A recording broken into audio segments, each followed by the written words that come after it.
to you or not. I think when I'm sharing the screen, the voice gets, I'm unaudible to you all, right? When I'm sharing. No, ma'am, you were audible. Wait, let's check. Now? Am I audible? We can't see the screen. Yeah, now we can. It's visible? Yes, ma'am, you are audible. Okay. So, formal letter. Have you all written down the headings, children? Yes. Yes, ma'am. All right.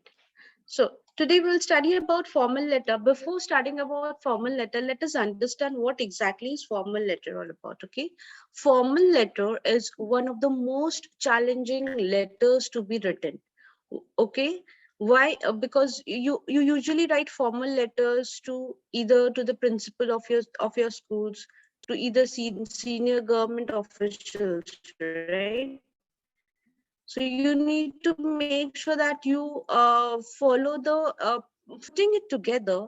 Often you are addressing a person or organization with whom you are not familiar, and the quality of your content, including spelling and grammar, will be strongly scrutinized.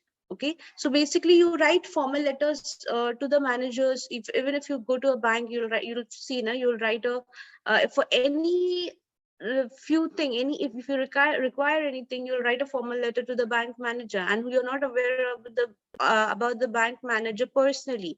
Okay, so you usually address to people or to an organization which you're not familiar with. So you need to make sure that your spellings, your grammar, your content, everything is proper in place. Generally, you will be asked to write. So to whom do we write formal letters generally? Number one, to the principals, right, of your school. Am I audible, children? Yes, ma'am. You are. Yeah, please reply so that I am also satisfied that I'm audible to you all. All right.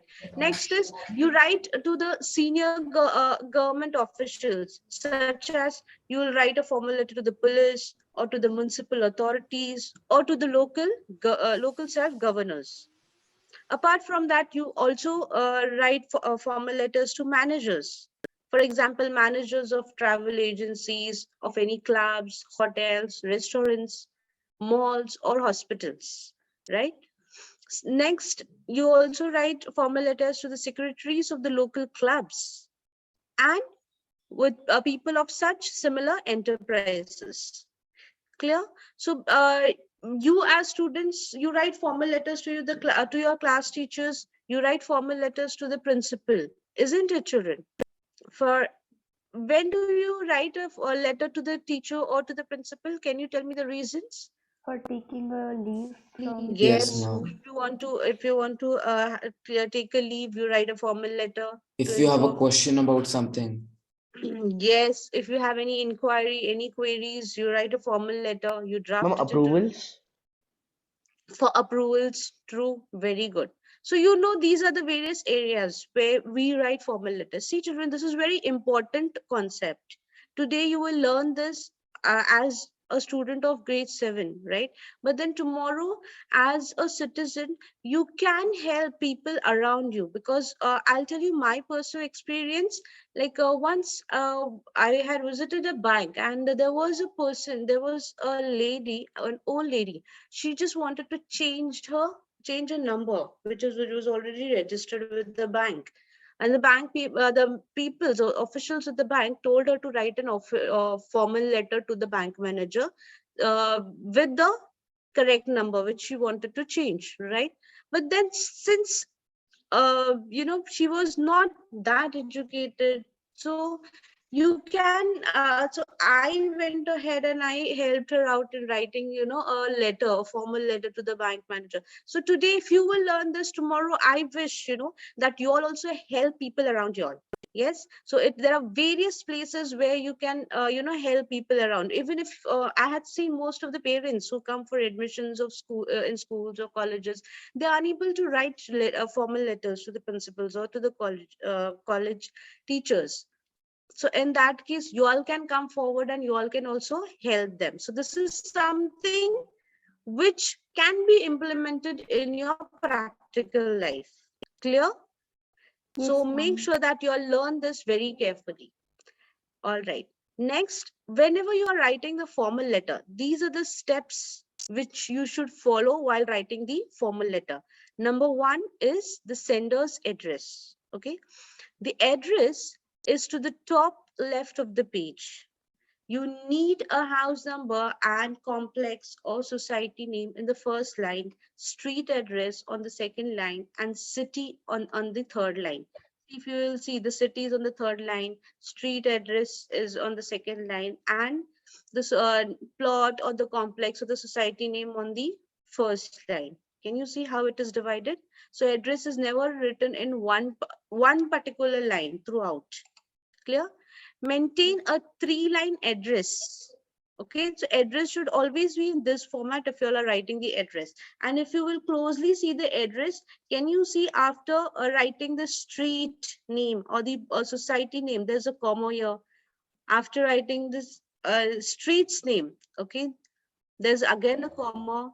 And then when you write this city's name, okay, then there is a full stop.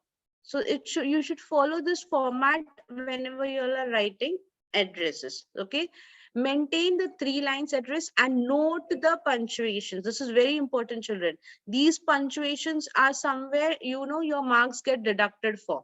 Most of the students, even which you all had written in your previous exam, you all had written in this format, but you all forgot the punctuation marks. So because of the punctuation marks, your marks got deducted, right? So please make a note of it. Next important step is date, writing the date. So if you write this correctly, following the punctuation marks, following the pattern, you will get half mark. All right. Then date. Now the date, for date you have half mark being assigned. The date should be written under the last line of the address. Okay, whenever this is the last line of the address. Okay, so below this you'll write the date. Okay, leave a line between the address and the date. Okay, so if you're writing Bangalore full stop, leave a line, and below that you're going to write the date. Follow the format. So while for writing the date, what format do we have? We have this particular format. For example, 22nd November 2020. Okay, not in this format. Can you see how we write with the slash? Not in that format. Okay, so always remember, whenever you all are writing the date, it should be in this format. There should be no comma after the month. So there is not a comma, okay, of after the month. So most of the children do this. Okay, or after writing the month, they put a comma and then they write the year. So please make a note of it. Whenever you all are writing the date, do not put a comma after the month. The date should be written in full form. So, okay, so it is the entire spelling has been written November. They have not just written NOV. Okay, so make a note. December to write the entire word. No shortcuts should be followed. All right, see over here also it's given 10/12, or you cannot write OCT for October.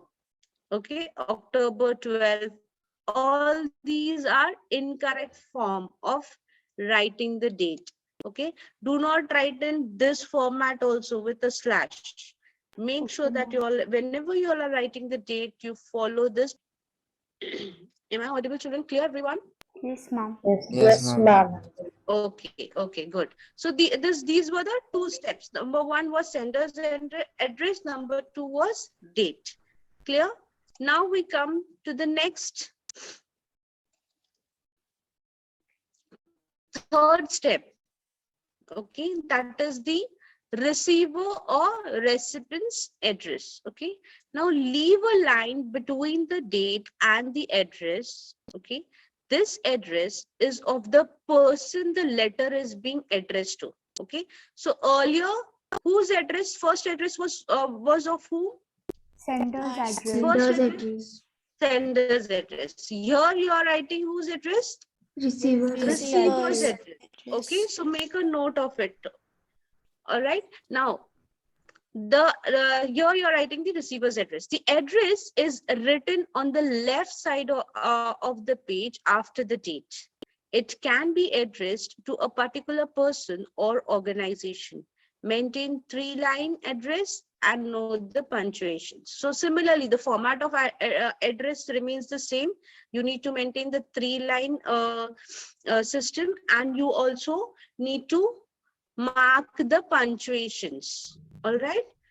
It's just that you need to make a note to whom you are writing. All right. For example, here, say to the principal, okay, of which school, the school's name is there, and the city's name. Clear?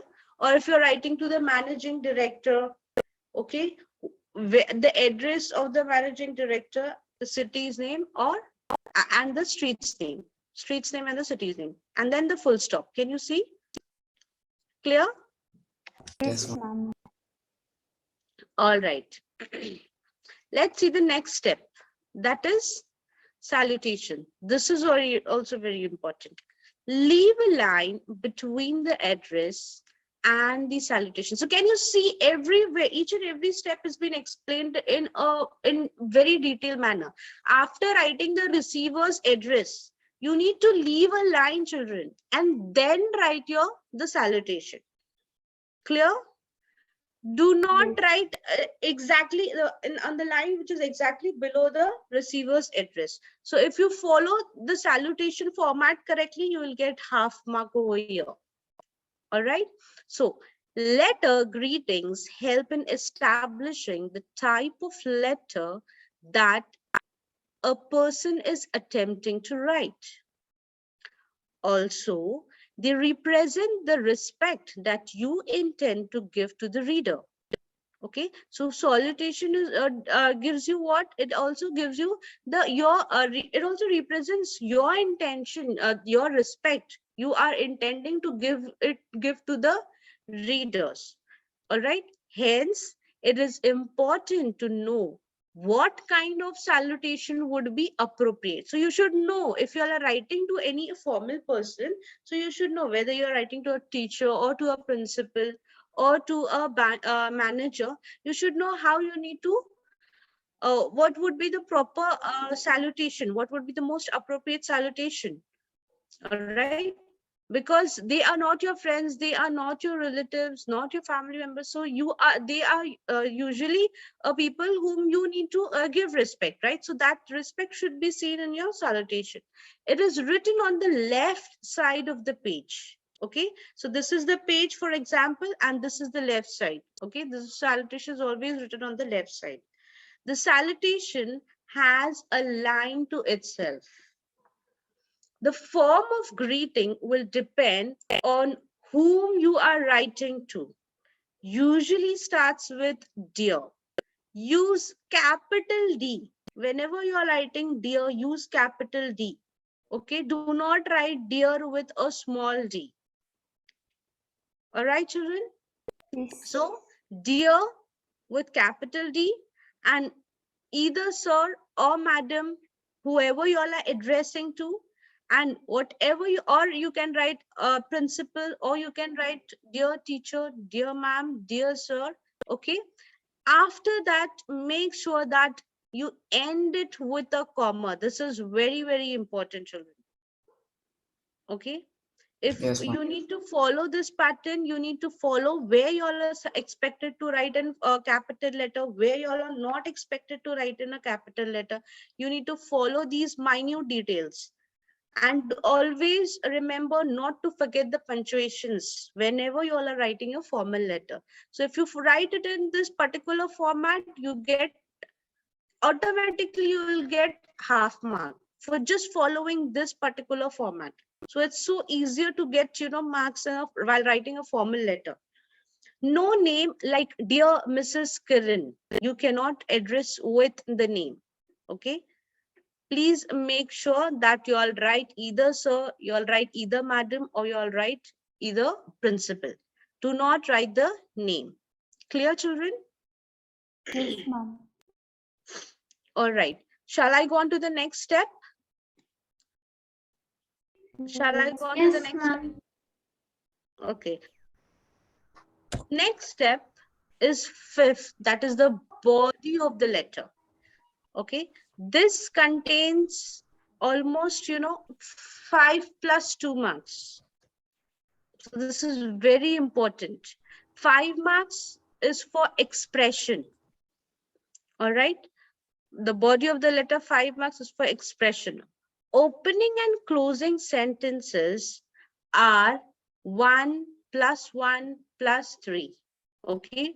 For linguistic ability, for your vocabulary, for reasoning applied with original thought, and what type of a language you are using, what is your vocabulary, all these will be taken care, will be noted in the body of the letter, right?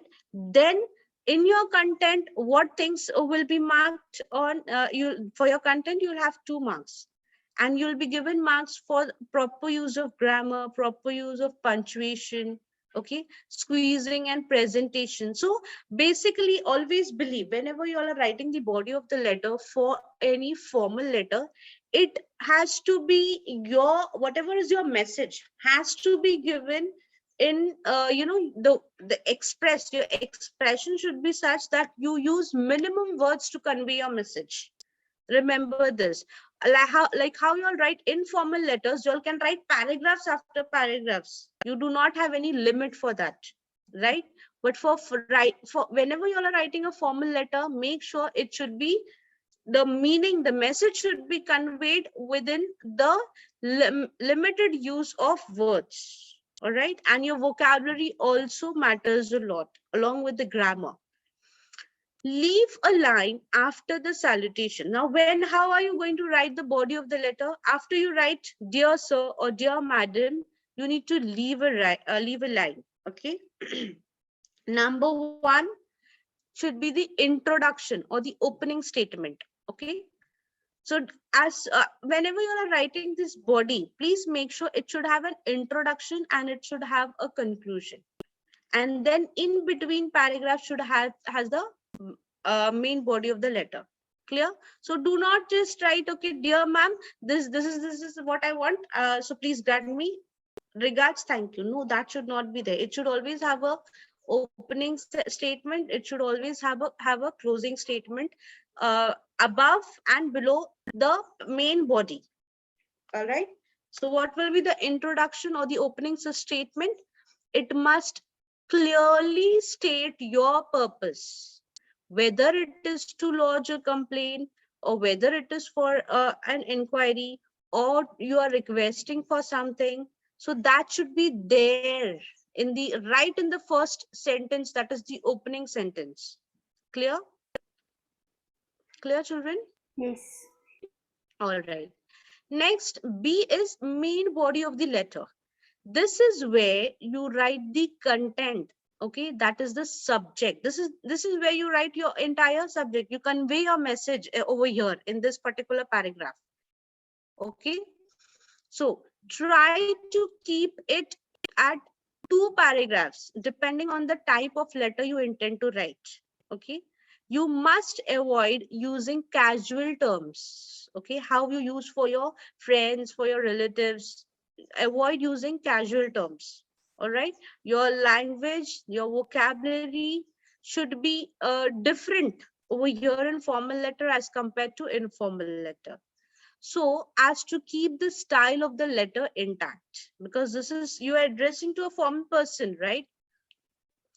It should be clear.